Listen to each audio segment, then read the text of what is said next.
ಶ್ರೀವಾರಿ ಕನ್ನಡ ವ್ಯಾಕರಣ ಚಾನಲ್ಗೆ ಸ್ವಾಗತ.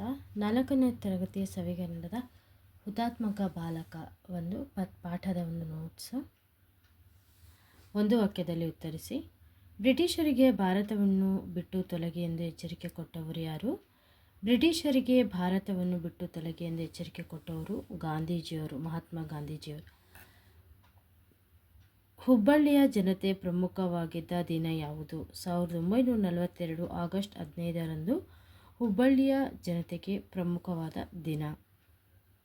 ನಾರಾಯಣನ ತಾಯಿ ಏನೆಂದು ಮಗನನ್ನು ಹರಸಿದಳು?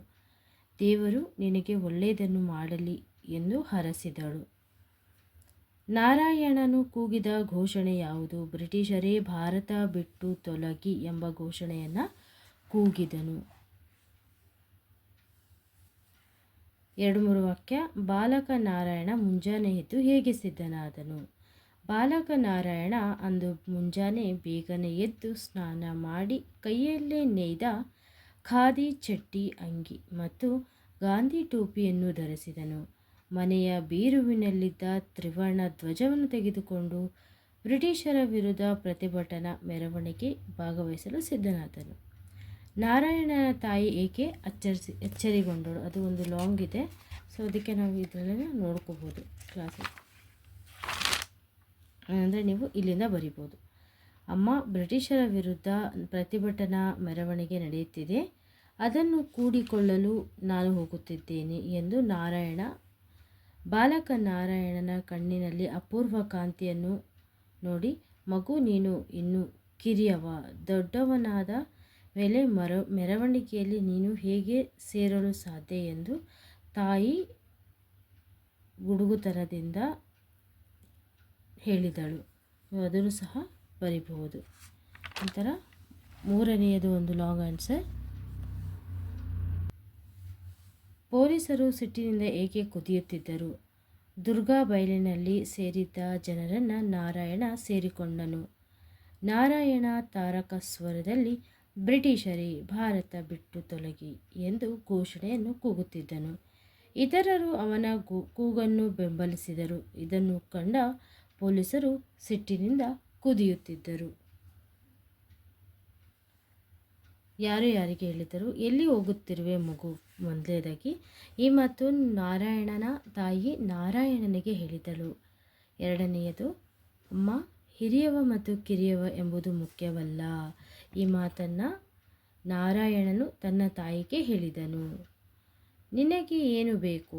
ಈ ಮಾತನ್ನು ಆಂಗ್ಲ ಅಧಿಕಾರಿ ನಾರಾಯಣನಿಗೆ ಕೇಳ್ತಾರೆ. ವಿರುದ್ಧಾರ್ಥಕ ಪದ. ಅಹಿಂಸೆ, ಹಿಂಸೆ, ಕಿರಿಯ, ಹಿರಿಯ, ಸಾಧ್ಯ, ಅಸಾಧ್ಯ, ಬೇಕು, ಬೇಡ.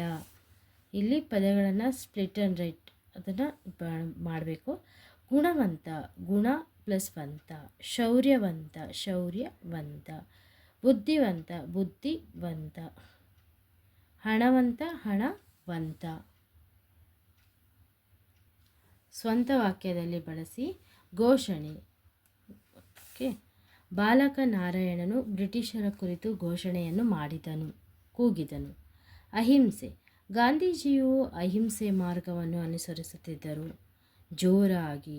ನಾರಾಯಣ ಜೋರಾಗಿ ಘೋಷಣೆಯನ್ನು ಕೂಗಿದನು. ಆಶ್ಚರ್ಯ. ನನ್ನ ಹುಟ್ಟುಹಬ್ಬದ ಬಟ್ಟೆಯನ್ನು ಕಂಡು ನನಗೆ ಆಶ್ಚರ್ಯವಾಯಿತು. ಮೆರವಣಿಗೆ. ಮೈಸೂರಿನಲ್ಲಿ ಚಾಮುಂಡೇಶ್ವರಿ ಮೆರವಣಿಗೆ ನಡೆಯುತ್ತದೆ. ಈ ಕೆಳಗಿನ ಪದಗಳಿಗೆ ಶಬ್ದಕೋಶದಿಂದ ಅರ್ಥ ಹುಡುಕಿ ಬರೆಯಿರಿ. ನೀವು ಇದರಲ್ಲಿ ಡಿಕ್ಷನರಿಯಲ್ಲಿ ಅರ್ಥವನ್ನು ಹುಡುಕಿ ಬರೀಬೇಕಾಗುತ್ತೆ. ನೆರವು, ಸಹಾಯ, ಆಸರೆ. ಅರಸು, ಆಶೀರ್ವದಿಸು. ಅದ್ಭುತ, ಆಶ್ಚರ್ಯ ಅಥವಾ ಅಚ್ಚರಿ. ಕಸುಬು, ಕೆಲಸ ಅಥವಾ ಉದ್ಯೋಗ. ಇಲ್ಲಿ ಏನು ಕೊಟ್ಟಿದ್ದಾರೆ?